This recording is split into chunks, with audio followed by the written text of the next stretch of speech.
A'udzubillahi minasyaitonirrajim. Bismillahirrahmanirrahim. Alhamdulillahirabbil alamin, arrahmanirrahim, maliki yaumiddin. Iyyaka na'budu wa iyyaka nasta'in, ihdinas siratal mustaqim. Siratal ladzina an'amta 'alaihim, ghairil maghdubi 'alaihim waladdallin. Amin. Dengan nama Allah yang Maha Pengasih lagi Maha Penyayang. Dr. William Campbell, Dr. Zakir Naik, Dr. Mazakes, Dr. Jamal Badawi, Dr. Samuel Noman, dan Tuan Samsamun. Para tamu undangan yang terhormat, bapak-bapak dan ibu-ibu, Assalamualaikum warahmatullahi wabarakatuh. Semoga rahmat dan barokah Allah yang Maha Besar selalu menyertai Anda sekalian. Atas nama Panitia Penyelenggara Persaudaraan Islam Amerika Utara, saya, Syed Sabil Ahmed, menyambut Anda semua di peristiwa yang langka ini. Sebuah dialog dengan topik Al-Quran dan Injil dari sudut pandang ilmu pengetahuan. Sekali lagi, atas nama Dr. Campbell, Dr. Zakir Naik, Persaudaraan Islam Amerika Utara, dialog ini diselenggarakan dengan semangat kekeluargaan untuk saling memahami sudut pandang masing-masing pendapat. Sebagai pendahuluan dari aktivitas IKNA, Persaudaraan Islam Amerika Utara. Tujuan dari Persaudaraan Islam Amerika Utara adalah untuk memotivasi umat Islam agar menjalankan tugas mereka sebagai saksi bagi seluruh umat, dengan mengabdikan kesempatan mereka dalam memperoleh pendidikan untuk meningkatkan karakter dan pengetahuan Islam.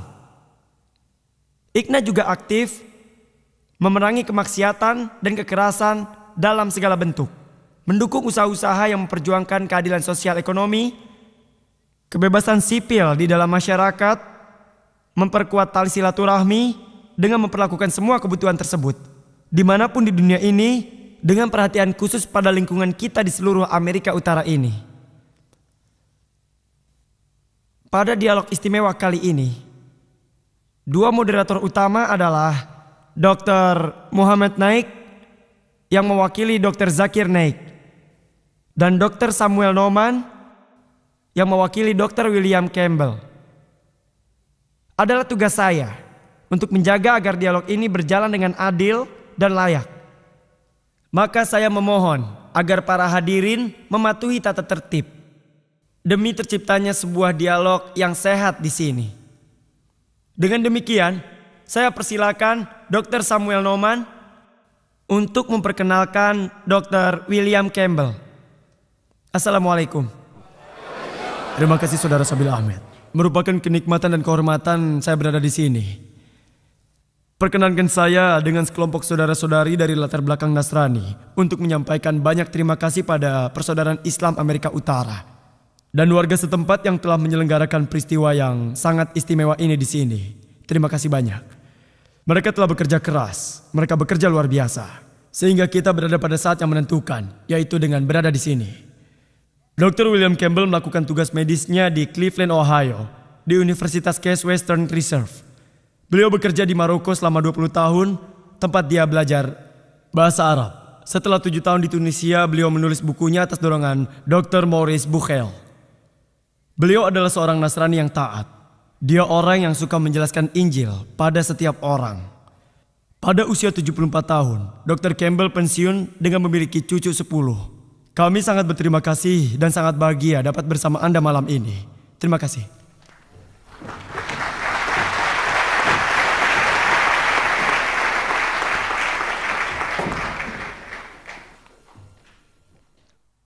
Atas nama Yayasan Penelitian Islam, saya, Dr. Muhammad Naik, merasa bahagia berada di tengah-tengah Anda sekalian bersama dengan Dr. Zakir. Adalah suatu kenikmatan dapat berada di sini dalam peristiwa yang langka ini, dan juga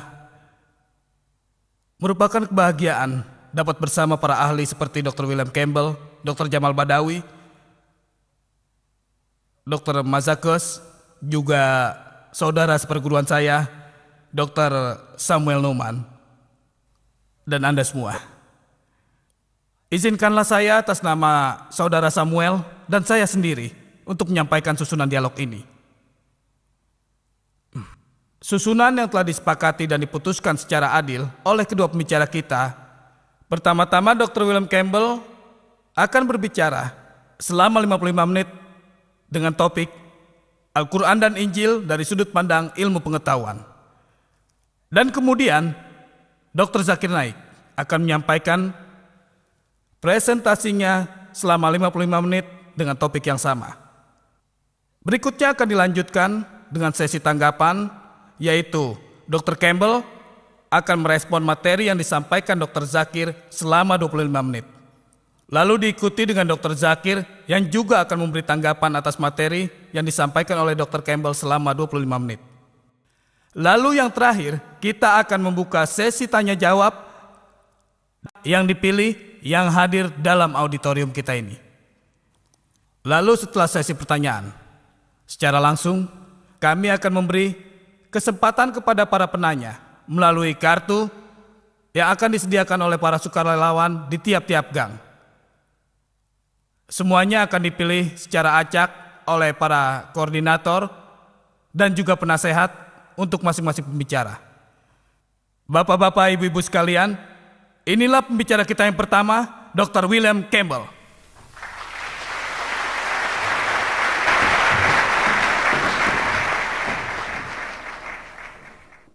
Yang terhormat Dr. Naik, yang datang dari tempat yang sangat jauh. Yang terhormat Sabil Ahmed dan Muhammad Naik, dan panitia yang terhormat. Dengan menyebut dialog ini sebagai dialog terdahsyat adalah terlalu berlebihan, namun sangatlah menarik. Dan yang terhormat para peserta sekalian, malam ini kita akan berbicara tentang firman-firman Injil dan firman-firman Al-Quran. Para ahli linguistik modern mengatakan kata phrase atau kalimat merupakan maksud dari pembicara dan apa yang didengar oleh seseorang atau sekelompok orang, dan pada kasus Al-Quran adalah apa yang dimaksud Muhammad dan juga mereka-mereka yang mendengarkannya. Untuk memeriksa hal ini, kami memiliki konteks dari semua penggunaan dalam Injil atau Al-Quran. Sebagai tambahan, ada juga puisi-puisi dan surat-surat pada abad itu. Untuk Injil pada abad pertama Masehi dan untuk Al-Quran pada abad pertama Hijriah.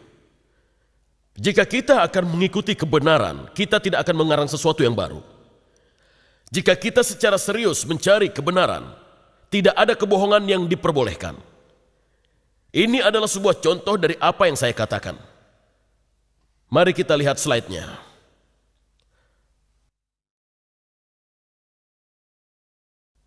Saya berbicara tentang dua kamus yang saya miliki di rumah.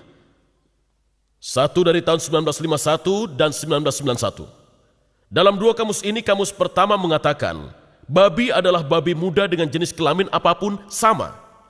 Arti kedua, any swine atau hog, babi jinak maupun peliharaan itu sama saja.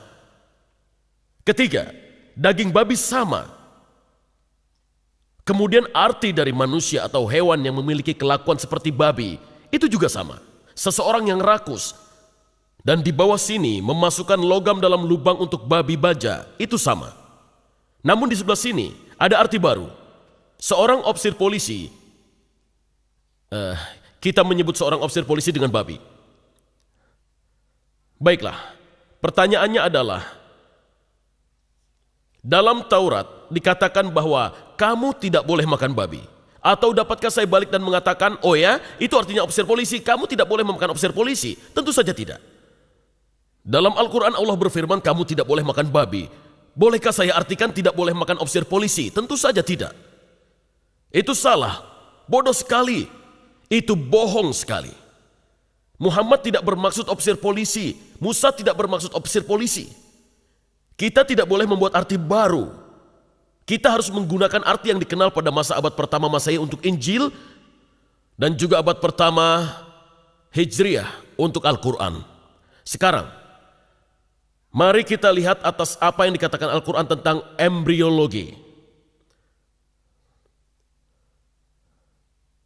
Oh maaf, salah ambil.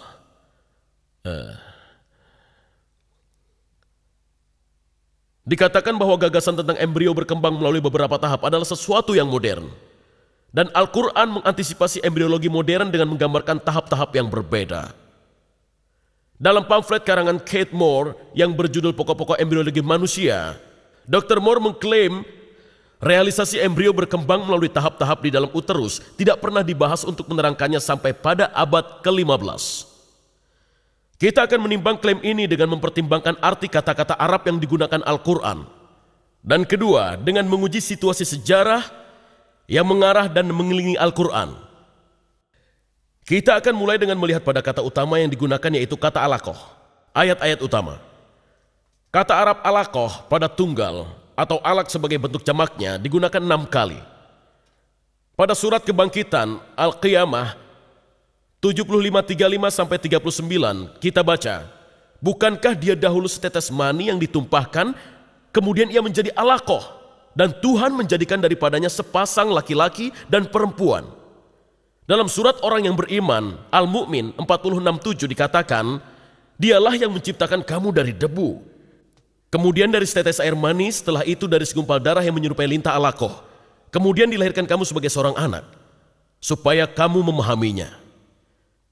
Pada surat Haji, Al-Hajj 225 dikatakan, hai manusia, jika kamu dalam keraguan tentang kebangkitan, maka ketahuilah bahwa kami telah menjadikan kamu dari debu. Kemudian dari setetes mani, lalu dari segumpal darah alaqah. Setelah itu segumpal daging yang sempurna kejadiannya dan yang tidak sempurna. Akhirnya pernyataan berikutnya adalah pada surat orang-orang yang beriman, Al-Mu'minun 23:12 sampai 14 yang dibaca, dan sesungguhnya kami telah menciptakan manusia dari suatu saripati tanah, kemudian kami jadikan saripati itu air mani yang disimpan dalam tempat yang kokoh atau rahim. Kemudian air mani itu kami jadikan segumpal darah, lalu segumpal darah itu kami jadikan segumpal daging, dan segumpal daging kami jadikan tulang belulang. Lalu tulang belulang itu kami bungkus dengan daging. Dan di sini Anda telah melihat tahap-tahap menurut Al-Quran. Nutfah atau air mani, alaqah segumpal darah, mudghah segumpal daging, azam tulang belulang, dan tahap kelima membungkus daging dengan otot-otot. Selama ratusan tahun, kata alaqah ini diterjemahkan sebagai berikut. Ada 10 terjemahan di sini, saya tidak akan membacakan semuanya. 3 dalam bahasa Prancis, atau segumpal darah, 3 versi, 5 dalam bahasa Inggris, baik itu segumpal darah maupun segumpal darah yang menyerupai lintah. 1 versi dalam bahasa Indonesia, di bawah sana segumpal darah kaku, atau segumpal darah, dan yang terakhir dalam bahasa Persia, khun basfa, segumpal darah. Setiap pembaca yang mempelajari reproduksi manusia akan menyadari bahwa tidak ada tahap-tahapan seperti pada segumpal darah selama pembentukan janin. Jadi ini adalah sebuah masalah ilmiah yang sangat besar. Pada kamus, ia adalah sebuah kata dari arti alaqah. Pada kata tunggal feminin ini adalah segumpal darah dan lintah. Dan di Afrika Utara kedua arti ini masih digunakan. Beberapa pasien mendatangi saya untuk meminta agar saya memindahkan segumpal darah yang ada pada tenggorokan mereka. Dan beberapa wanita datang pada saya dan mengatakan bahwa mereka tidak kunjung datang bulan. Ketika saya jawab maaf, saya tidak dapat memberi Anda obat untuk menyebabkan datang bulan karena saya yakin Anda mengandung. Mereka akan mengatakan, mazal tem, masih berupa darah. Jadi mereka memahami gagasan Al-Quran ini. Terakhir, kita harus mempertimbangkan ayat-ayat pertama yang sampai pada Muhammad di Mekah. Hal ini ditemukan pada surat ke-96 yang disebut alaqah, segumpal darah, dari kata yang sedang kita pelajari ini. Pada 96:12 kita baca, bacalah dengan menyebut nama Tuhanmu yang menciptakan manusia dari alaq. Di sini kata tersebut dalam bentuk kolektif. Bentuk kata tersebut dapat memiliki arti lain, karena alaq juga berasal dari kata benda verbal dari kata alaqah. Kata benda verbal biasanya sesuai dengan degerant dalam bahasa Inggris seperti pada sense atau rasa. Maka dari itu kita dapat menganggapnya berarti menggantung atau berpegang teguh atau menganut. Namun 10 penerjemah yang terdaftar di atas juga menggunakan segumpal darah atau darah beku pada ayat ini. Di samping jumlah dan kualifikasi para penerjemah yang menggunakan kata segumpal darah, seorang dokter asal Prancis, yaitu Maurice Bucaille, mempunyai kata yang tajam untuk mereka. Dia menulis, hal apakah yang sering menyesatkan pembaca yang ingin tahu lagi-lagi masalah kosakata? Mayoritas terjemahan menggambarkan contohnya pembentukan manusia dari segumpal darah. Sebuah pernyataan semacam ini sangat tidak diterima oleh para ilmuwan yang ahli pada bidang ini. Hal ini menunjukkan betapa pentingnya sebuah hubungan antara linguistik dan pengetahuan ketika ia datang untuk menangkap arti dari pernyataan-pernyataan Al-Quran dalam hal reproduksi. Dengan kata lain, Bucaille mengatakan tidak seorang pun menerjemahkan Al-Quran secara benar sampai saya, Dr. Bucaille, datang. Menurut Dr. Bucaille, bagaimana kata itu harus diterjemahkan? Dia berpendapat bukannya segumpal darah, kata alaqah seharusnya diterjemahkan sesuatu yang lengket, yang mengacu pada janin yang melekat pada uterus melalui plasenta. Namun seperti semua ibu-ibu yang sekarang sedang mengandung, sesuatu yang lengket tidak akan berhenti kelengketannya untuk menjadi segumpal daging. Ia terus menjadi sesuatu yang lengket yang melekat pada plasenta selama 8,5 bulan. Ketiga ayat ini berbunyi, segumpal daging itu menjadi tulang belulang dan kemudian tulang belulang itu kami balut dengan otot-otot. Mereka memberi kesan bahwa pertama-tama kerangka tubuh terbentuk dan kemudian dibungkus dengan daging, dan Dr. Bucaille tahu benar bahwa hal itu sama sekali salah. Otot-otot dan tulang rawan mengeras menjadi tulang belulang yang mulai terbentuk dari soulmate pada saat yang sama. Di akhir minggu ke-8 hanya ada beberapa pusat yang mulai mengeras, namun sang janin sudah bisa melakukan pergerakan otot tersebut. Dalam sebuah surat pribadi dari Dr. T.W. Sadler yang merupakan profesor sejawat pada anatomi embrio dan pengarang dari embriologi medis Langman, Dr. Sadler mengatakan bahwa pada 8 minggu pasca peroxation, tulang iga masih berupa tulang rawan, bukan tulang keras, dan otot-otot akan terbentuk. Pada saat ini juga mulai terjadi pengerasan, otot-otot akan bisa mulai melakukan pergerakan pada usia 8 minggu. Adalah lebih baik jika kita memiliki 2 saksi, jadi mari kita lihat apa yang dikatakan Dr. Kate Moore tentang perkembangan tulang dan otot dalam bukunya Perkembangan Manusia. Kita akan menemukan informasi sebagai berikut yang disarikan dari bab 15 dan 17. Sistem rangka tubuh berkembang melalui mesoderm. Otot-otot lemas berkembang di pucuk lemas yang berasal dari mesoderm somatik ini. Kita lihat slide ini, mungkin sulit,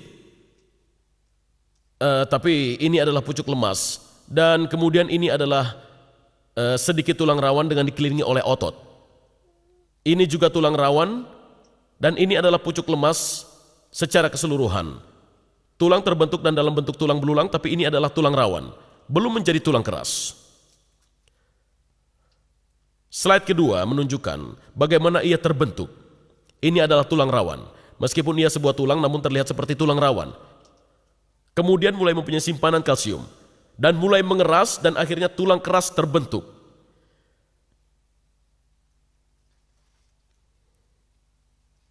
Karena sumsum tulang telah terbentuk, saya ingin kembali ke sini lagi karena sumsum tulang sudah terbentuk, ledakan lembut berkembang menjadi sekumpulan besar otot di tiap pucuk lemas yang berpisah menjadi otot-otot refleksif yang sangat luas. Dengan kata lain, otot lemas berkembang secara serentak berkat mesenzaim yang mengelilingi tulang yang sedang berkembang. Jadi ini adalah tulang rawan dan ini adalah otot-otot yang berkembang di sekeliling tulang rawan. Ketika saya bercakap-cakap secara pribadi dengan Dr. Moore, saya menunjukkan pernyataan Dr. Sadler kepadanya dan ia setuju bahwa pernyataan itu benar.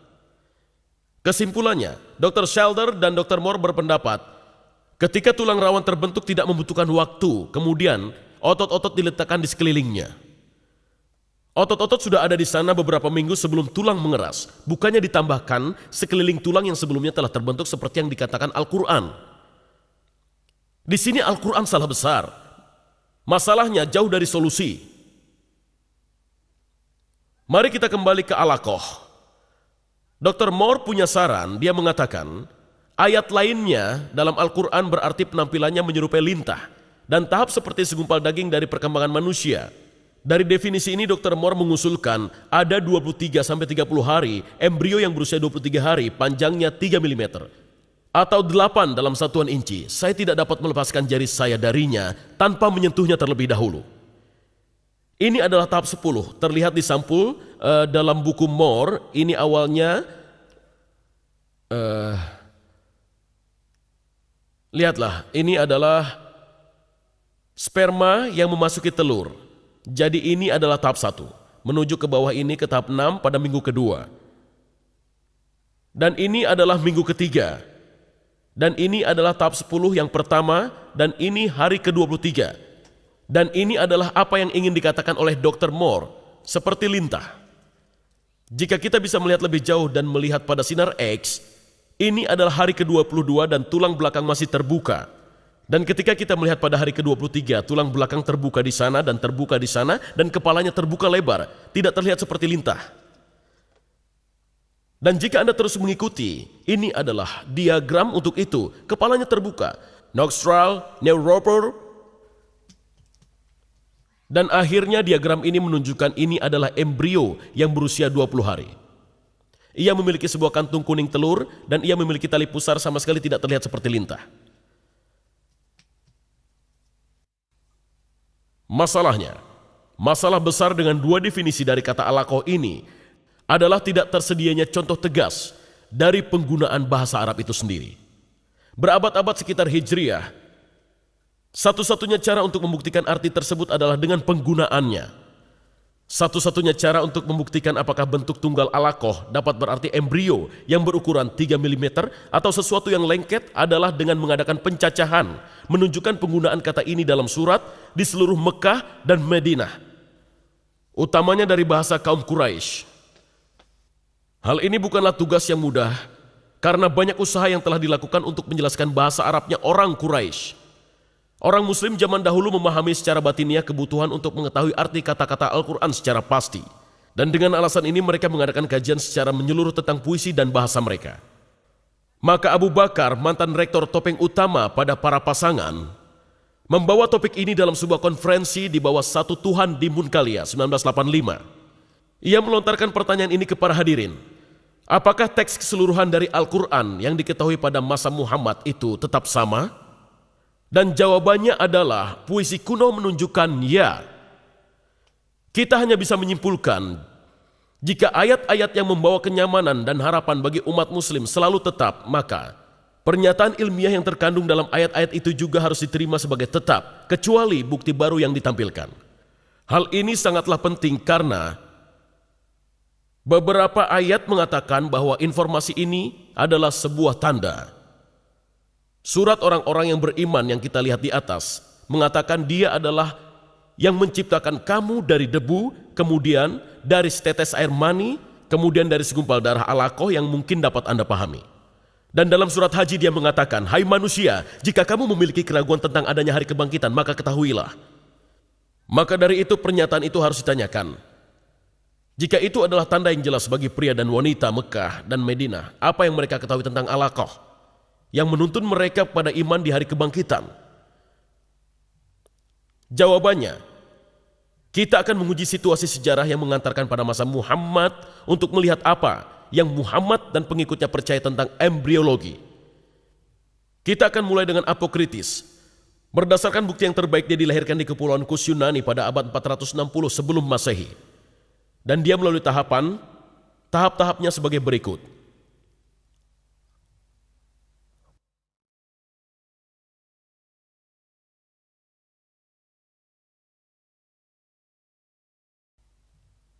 Air maninya datang dari hasil keseluruhan tubuh orang tua masing-masing.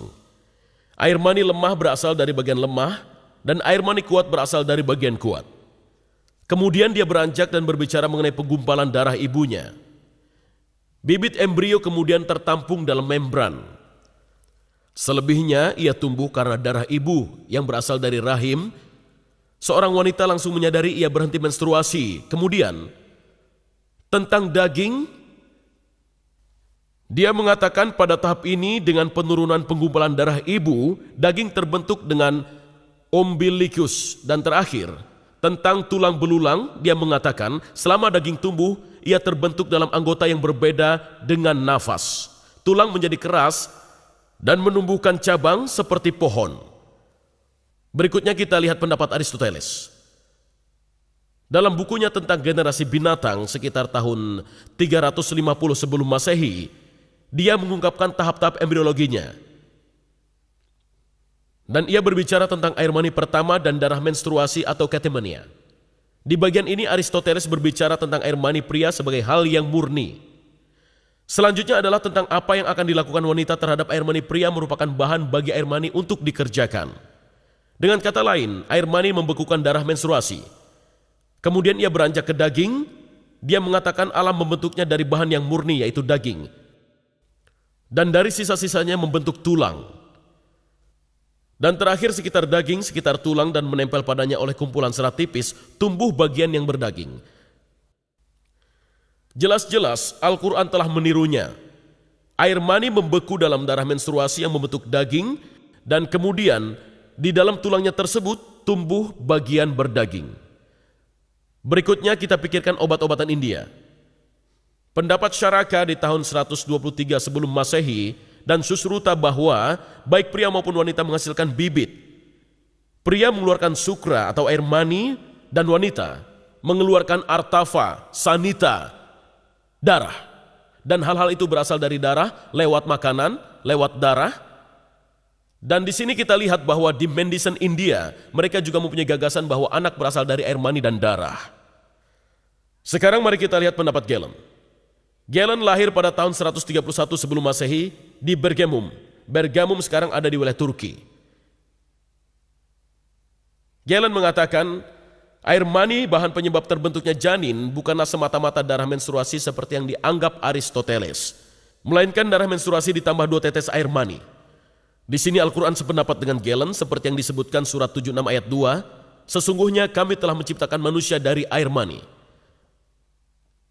Sekarang kita lihat pada penjelasan Galen. Galen juga mengajarkan bahwa embrio berkembang secara bertahap. Pertama-tama adalah di mana bentuk air mani berlaku.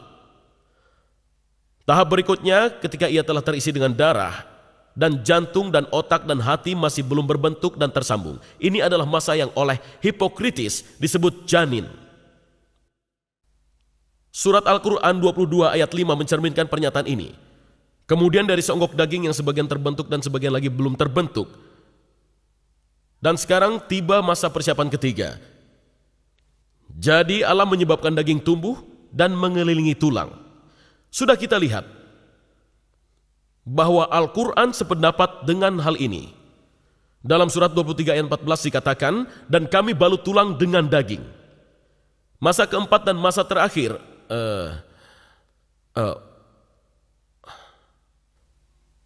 masa keempat dan masa terakhir adalah tahap ketika semua bagian tubuh mulai berubah.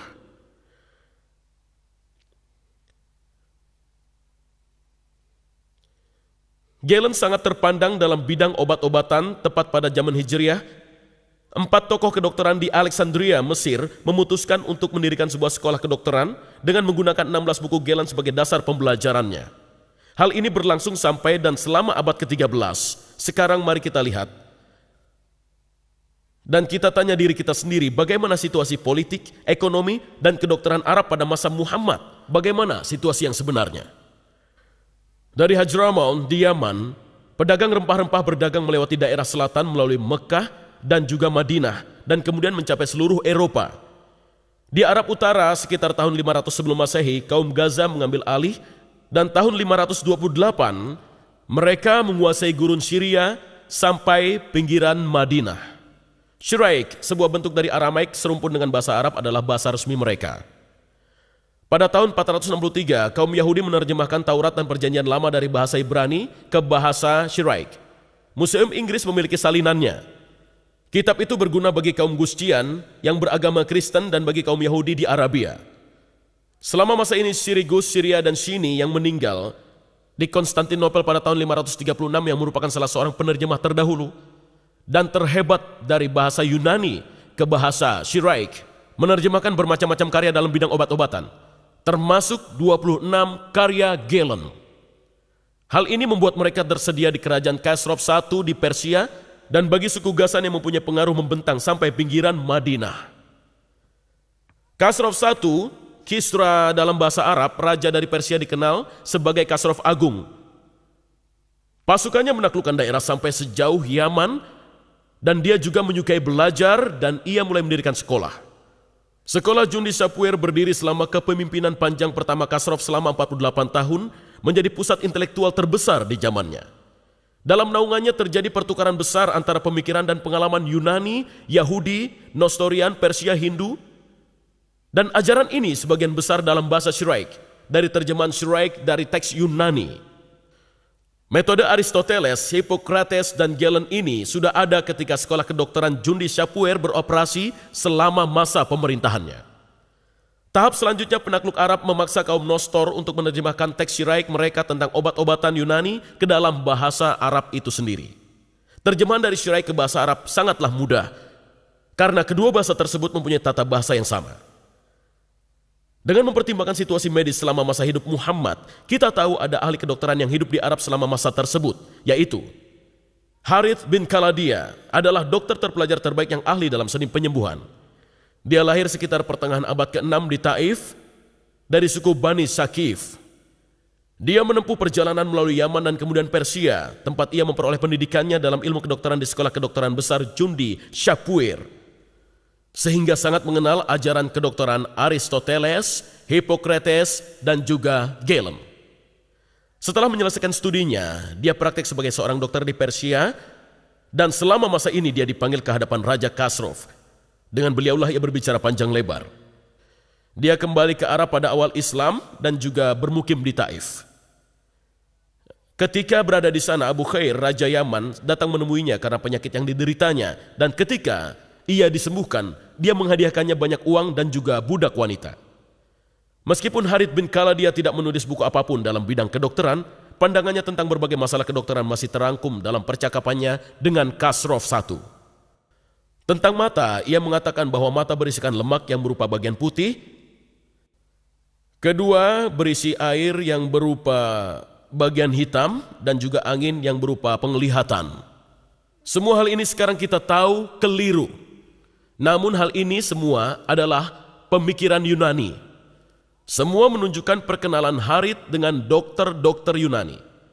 Dengan menyimpulkan situasi tersebut dalam beberapa kata dalam bukunya, Sword Telemetry Arabs, Dr. Lucien Leclerc menulis, Harith bin Khaladia belajar kedokteran di Jundi Shapur, dan Muhammad berhutang pada Harith atas pengetahuan kedokteran yang telah dimilikinya. Jadi dengan satu atau lainnya, dengan mudah kita dapat menelusuri jejak obat-obatan Yunani. Terkadang Muhammad merawat orang sakit, namun pada kasus yang sulit, dia akan merujuk pasiennya kepada Harith. Orang terpelajar lainnya di sekeliling Muhammad adalah Laden bin Harith.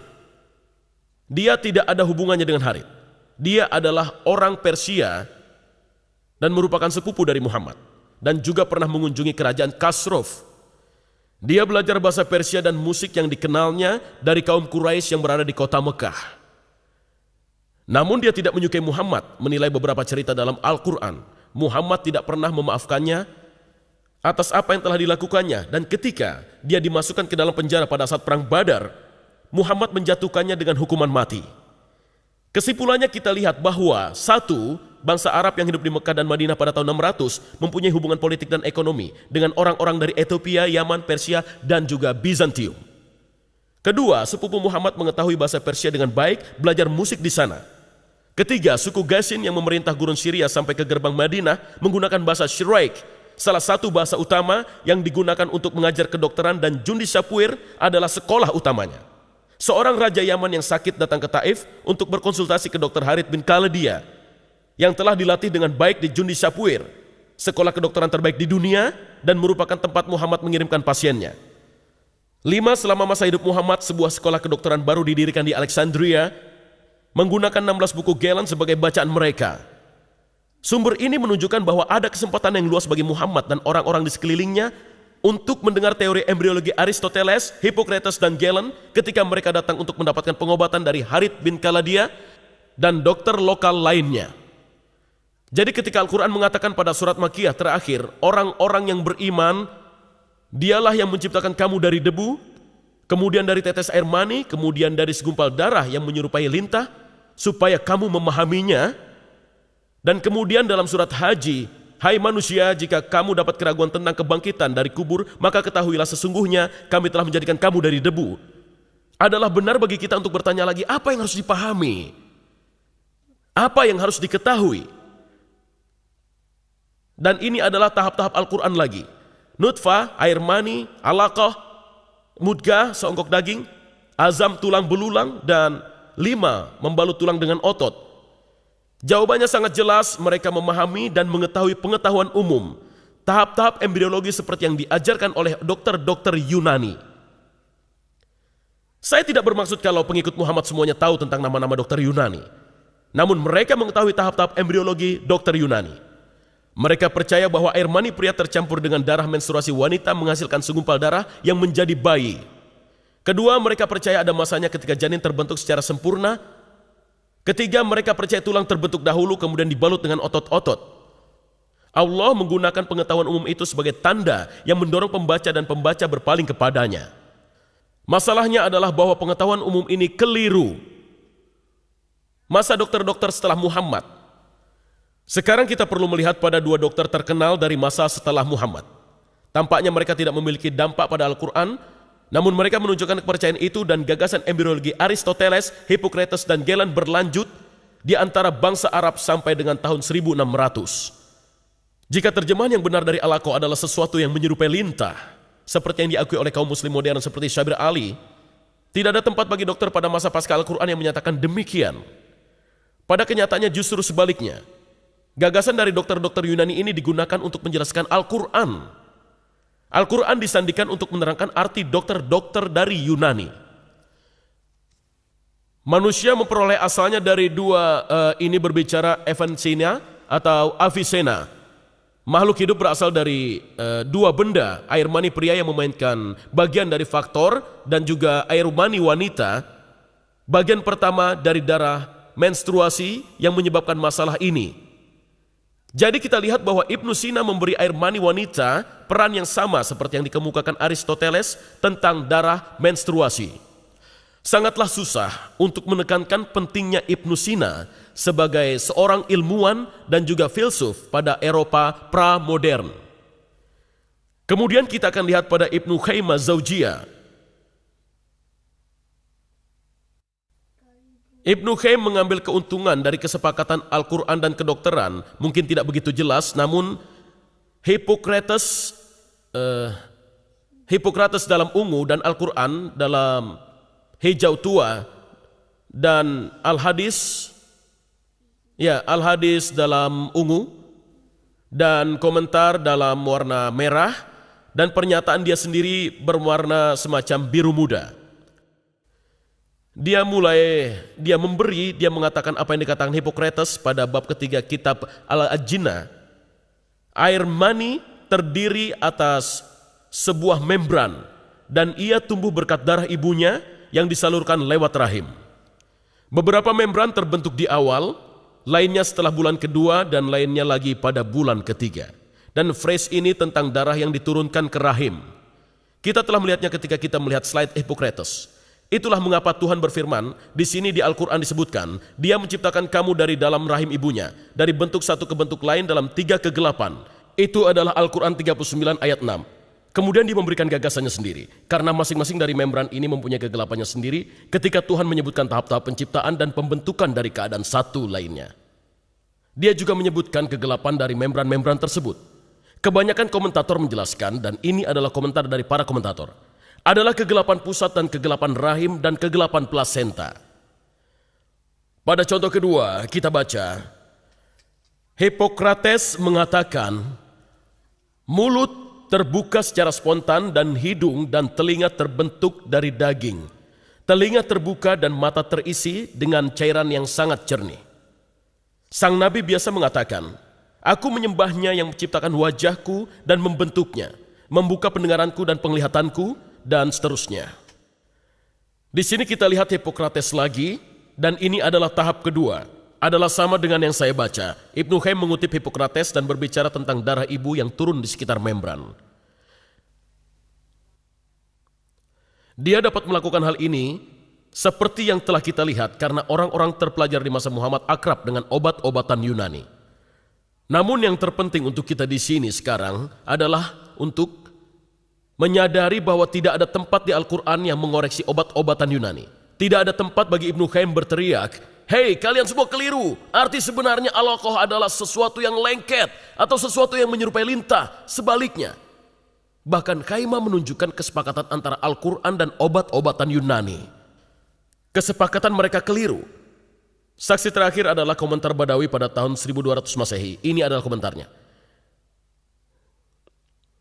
Kami memiliki Al-Quran di sini, kami memiliki komentarnya, dan ini adalah terjemahannya. Dan dia berkata, kemudian dari alaqah, segumpal darah beku dalam penjelasannya tentang alaqah. Alaqah digaris bawahi, berasal dari Al-Quran. Dan ini adalah penjelasannya, segumpal darah beku. Kemudian dia melanjutkan. Kemudian dari seonggok daging, dari Al-Quran. Seonggok daging yang asalnya sepanjang bisa dikunyah dan sebagainya.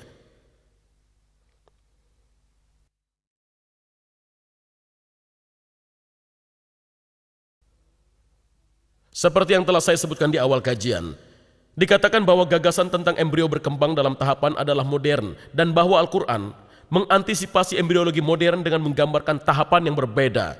Namun kita lihat bahwa Aristoteles, Hippocrates, bangsa India dan Galen semuanya telah membahas tahapan perkembangan embriologi, dan itu adalah ribuan tahun sebelum turunnya Al-Quran. Dan setelah turunnya Al-Quran, keadaan tahapan berbeda seperti yang dijabarkan oleh Al-Quran dan dokter-dokter Yunani itu sendiri. Disebutkan dalam ajaran Abyssinian dan Ibnu Qayyim, dan intinya sama seperti yang diajarkan Galen dan ahli sebelumnya. Berkaitan dengan tahapan terbentuknya tulang, sangat jelas seperti yang dijelaskan Dr. Moore dengan sangat mahir dalam buku catatannya, bahwa otot berawal dari semite pada saat yang sama seperti model tulang rawan pada tulang. Tidak ada tahap tulang di mana ada kerangka duduk di sini dan kemudian otot-otot membungkus di sekelilingnya. Hal itu sama jelasnya dengan bahwa alaqah dalam Al-Quran berarti segumpal darah, dan bahwa kaum Quraisy yang mendengar Muhammad bicara mengerti apa yang dimaksudkannya adalah darah menstruasi sebagai peran serta wanita dalam perkembangan bayi. Maka dari itu, dapat kita simpulkan bahwa selama ini ayat-ayat Al-Quran tentang embriologi mengatakan bahwa manusia tercipta dari setetes air mani yang menjadi segumpal darah ada dalam rekaman sempurna dengan ilmu pengetahuan abad pertama Hijriah pada zaman Al-Quran. Namun ketika kita bandingkan dengan ilmu pengetahuan modern abad ke-20, Hippocrates adalah keliru, Aristoteles keliru, Galen keliru, dan Al-Quran keliru. Mereka semua salah besar.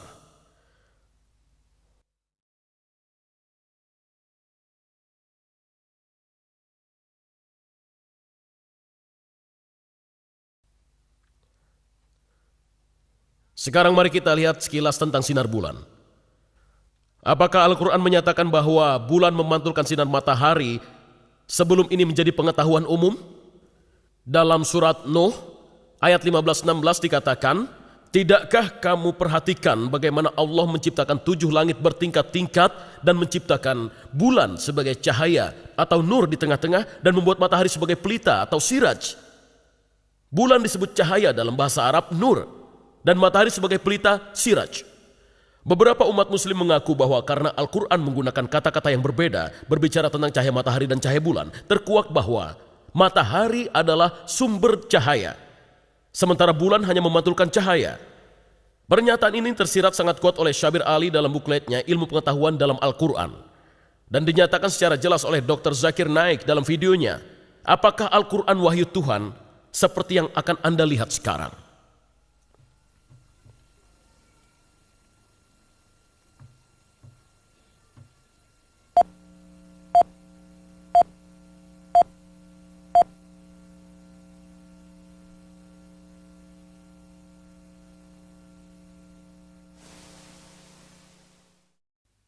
Cahaya yang kita dapat, cahaya yang kita peroleh dari bulan, dari mana datangnya?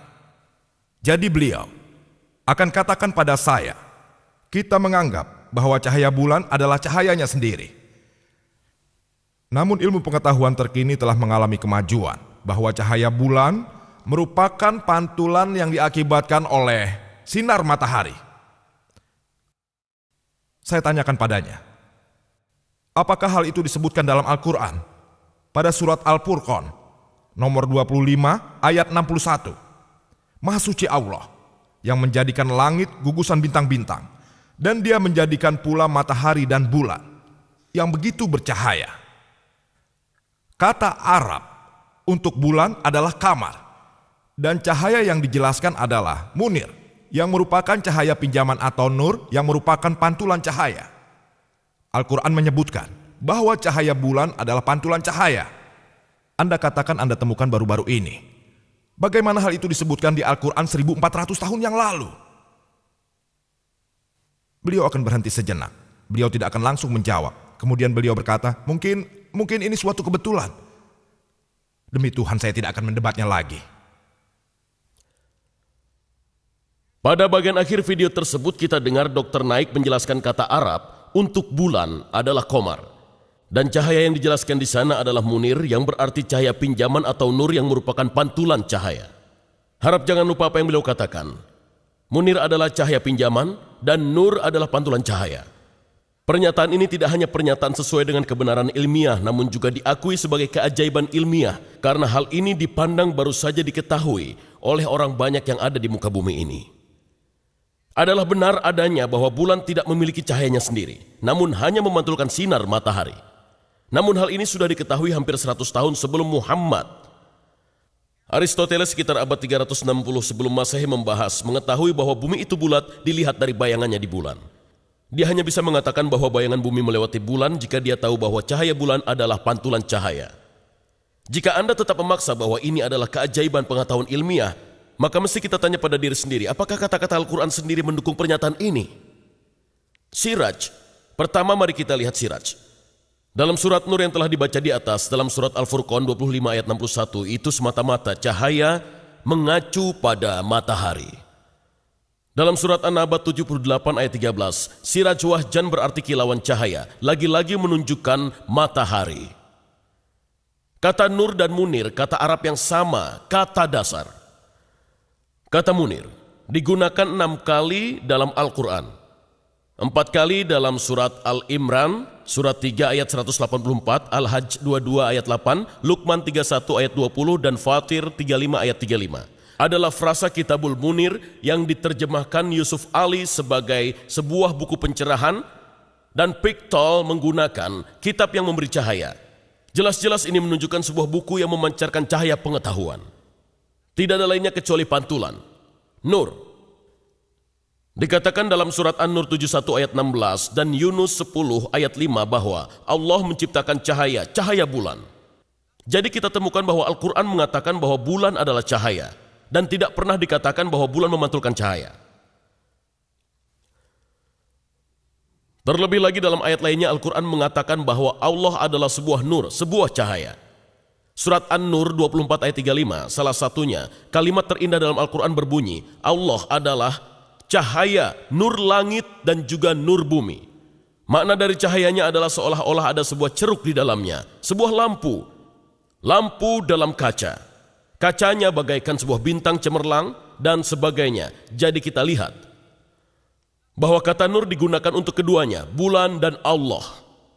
Apakah kita akan mengatakan bahwa Allah memantulkan cahaya? Saya kira tidak. Namun jika Anda tetap memaksa bahwa nur digunakan untuk bulan, berarti pinjam atau pantulan cahaya. Dan kita lihat di atas bahwa Allah adalah cahaya, nur langit dan bumi. Apa sumber dari cahaya ini? Siraj, yang artinya Allah hanyalah pantulan cahaya. Coba pikir, jika Allah disebut nur atau pantulan cahaya, jadi siraj itu apa atau siapa? Al-Quran mengatakan kepada kita siapa siraj itu. Namun jawabannya akan mengagetkan Anda. Dalam surat Al-Ahzab 33 ayat 45-46 kita temukan, hai Nabi, sesungguhnya kami mengutusmu sebagai saksi dan pembawa kabar gembira dan pemberi peringatan, dan sebagai cahaya yang menerangi. Di sini dikatakan bahwa Muhammad cahaya yang menerangi. Dalam bahasa Arab adalah sirajan munira. Secara kebahasaan dan keagamaan ini adalah akhir dari bahasan. Secara kebahasaan siraj dan kata sifat bulan di sini digunakan bersamaan dengan sesuatu yang bercahaya. Seorang Muhammad. Sangatlah jelas munir tidak berarti pantulan cahaya dalam ayat ini atau di ayat lainnya. Ia berarti bercahaya. Orang-orang pada masa Muhammad memahami bahwa bulan bercahaya dan mereka benar. Sama seperti pada masa Musa memahami bahwa matahari adalah cahaya terbesar dan bulan cahaya yang lebih redup, dan mereka benar. Namun jika Anda memaksa, kata Arab nur dan bulan di sini berarti pantulan cahaya. Kemudian berdasarkan penggunaan dari kata-kata ini dalam Al-Quran, Muhammad menyerupai matahari dan Allah menyerupai bulan. Apakah Dr. Naik benar-benar ingin mengatakan bahwa Muhammad adalah sumber cahaya dan Allah hanyalah pantulannya? Mengapa hal yang disebut pernyataan ilmiah ini yang tak seorang muslim pun akan dukung jika dia memberi kajian yang salah tentang Al-Qurannya sendiri? Dalam sebuah dialog seperti malam ini sangatlah membuat pembahasan yang jujur hampir tidak mungkin. Mari kita lanjutkan. Dan kita melihat pada perputaran air. Beberapa pengarang Islam menyatakan bahwa Al-Quran menunjukkan pengetahuan pra-ilmiah tentang perputaran air. Apakah perputaran air itu? Dalam slide ini Anda akan melihat 4 langkah. Langkah pertama adalah penguapan. Air mengalir dari laut dan bumi. Langkah kedua, ia menjadi awan. Langkah ketiga, ia menurunkan hujan. Dan keempat, hujan ini menyebabkan tanaman tumbuh. Semuanya terlihat maju ke depan, dan setiap orang tahu 2, 3, dan 4. Bahkan jika mereka tinggal di kota, mereka tahu bahwa awan muncul dan datang hujan, dan bunga mereka tumbuh. Namun bagaimana dengan langkah pertama? Penguapan. Kita tidak dapat melihatnya, sangatlah sulit. Dan Al-Quran tidak mempunyai langkah pertama.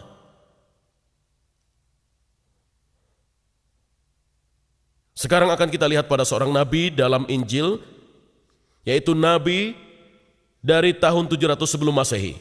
Nabi Amos, dia menulis, dialah yang menciptakan Pleiades dan Orion, yang membuat kegelapan menjadi fajar dan senja malam menjadi gelap malam.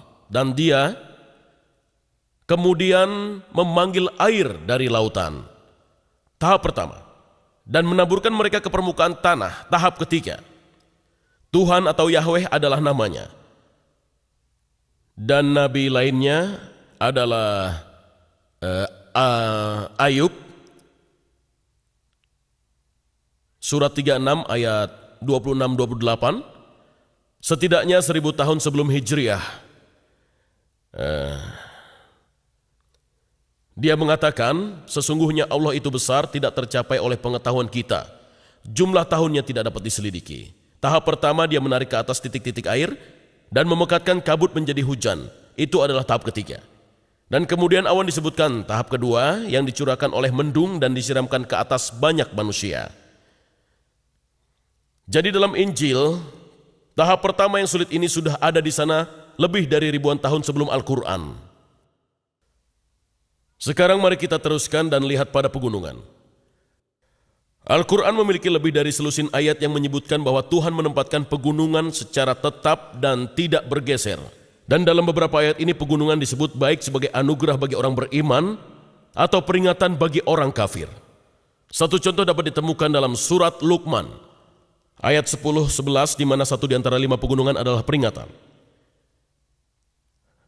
Dikatakan, dia menciptakan langit, katakan. Dia menciptakan langit tanpa tiang yang kamu melihatnya, dan dia meletakkan di atas bumi. Gunung yang kokoh, rawasia, supaya tidak menggoyangkan kamu.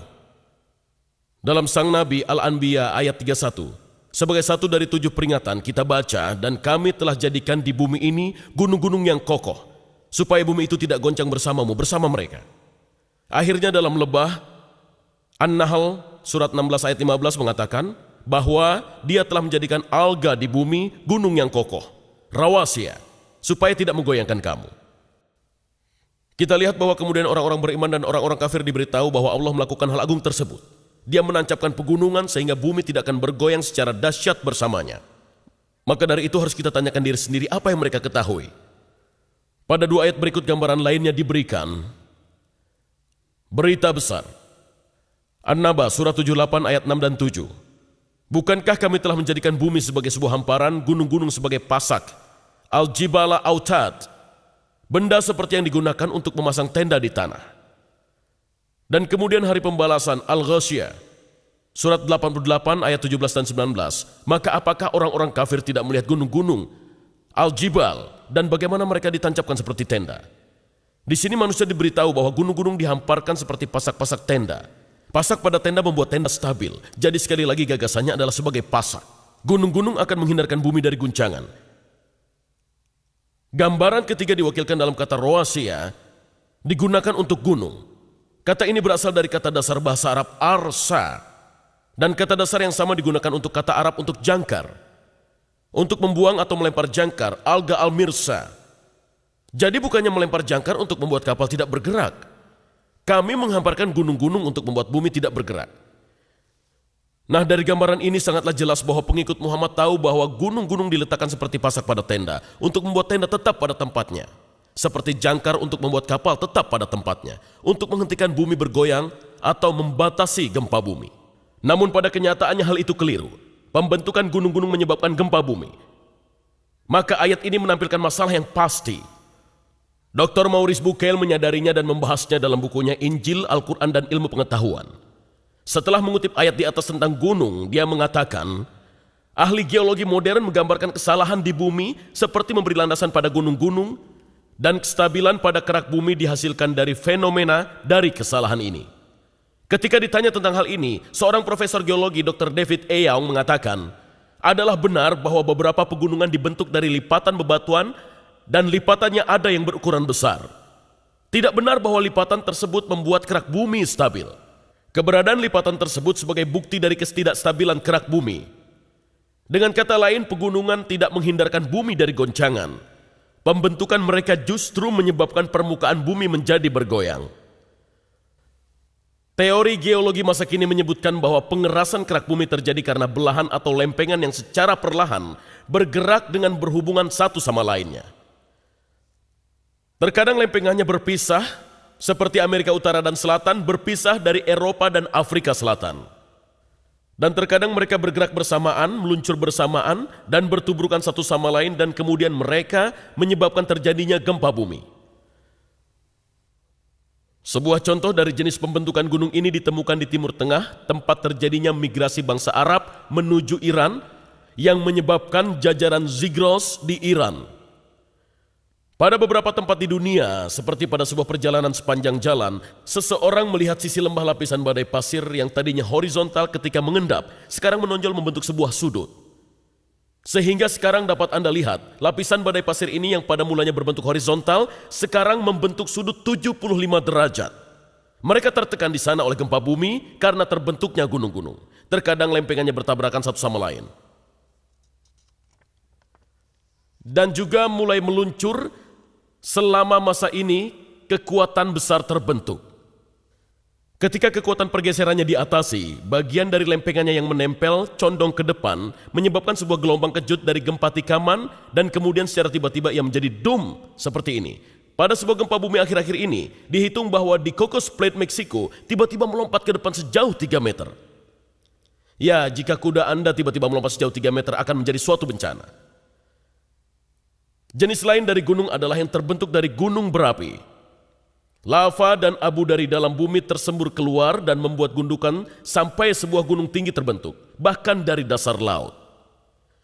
Dan kita dapat lihat jenis peristiwa ini dari gambar ini. Saya harap Anda dapat melihatnya. Tidak jelas ya?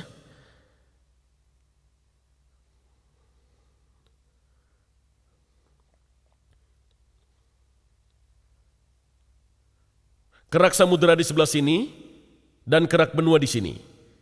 Dan kerak lautan bergeser ke bawah kerak benua, dan gunung-gunung ditemukan di sini. Ini adalah gunung berapi, dan ini adalah magma dari batuan-batuan. Naik ke atas melalui gunung berapi, dan ini adalah gunung berapi lainnya dengan magma yang sedang naik ke atas. Dan Anda lihat di sini, ini adalah bagaimana gempa bumi itu terjadi.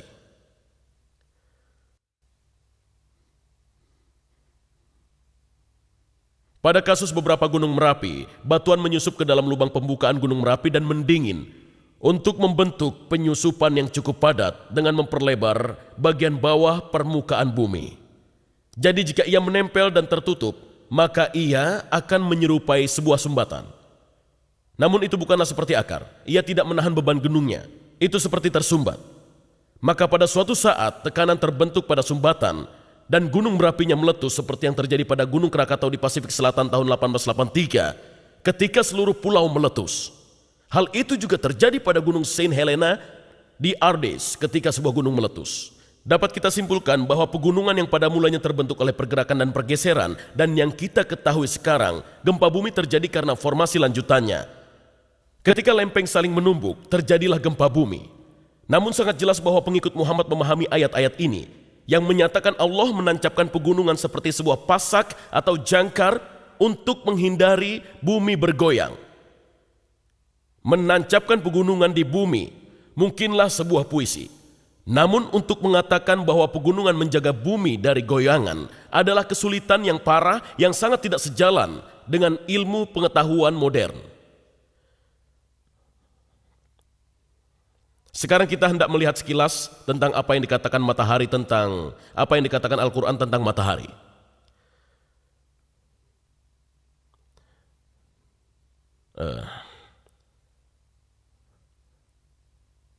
Dalam surat Gua 18 ayat 86 berbunyi, hingga ketika Zulkarnain yaitu Alexander yang agung mencapai ke tempat terbenamnya matahari, dia menemukan matahari terbenam di antara air yang berlumpur hitam. Dan kemudian dalam pembeda Al-Furqan 25 ayat 45-46 berbunyi, apakah kamu tidak memperhatikan penciptaan Tuhanmu, bagaimana dia memanjangkan dan memendekkan bayang-bayang, dan kalau dia menghendaki niscaya dia menjadikan tetap bayang-bayang itu. Kemudian kami Tuhan jadikan matahari sebagai petunjuk atas bayang-bayang itu. Bagaimana dengan ini? Apakah matahari, jika kita pikir matahari berada di atas kepala, Anda tidak mempunyai bayang-bayang bahkan sekecil apapun? Dan kemudian setelah matahari terbenam, bayangan Anda terlihat memanjang di sisi lain. Ya, matahari tidak bergerak jika dikaitkan dengan bumi. Itu bukanlah hal yang menyebabkan bayangan berganti. Bumi yang berotasi mengarahkan bayangan. Jadi, jika Anda menginginkan kebenaran abad ke-20, surat tersebut seharusnya berbunyi, bumi yang berotasi menyebabkan bayangan menjadi berubah. Saya akan melihat subjek yang berbeda. Kematian Sulaiman. Apakah ilmu ini termasuk sosiologi? Saya tidak tahu.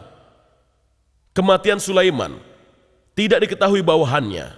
Berbunyi, bangsa jin bekerja untuknya seperti Sulaiman kehendaki.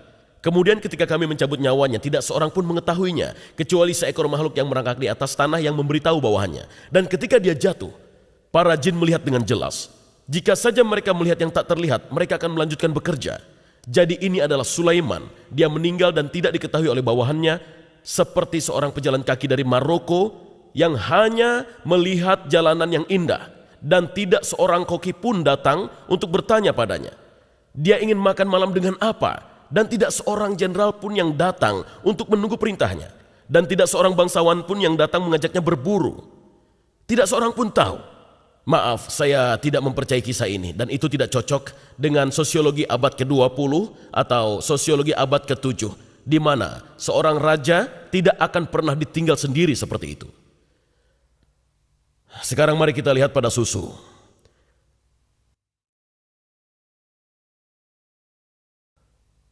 Dikatakan dalam surat Lebah An-Nahl 16 ayat 66, kami memberimu minum daripada apa yang berada dalam perutnya, yaitu hewan ternak antara kotoran dan darah, susu murni, dan baik bagi orang-orang yang meminumnya.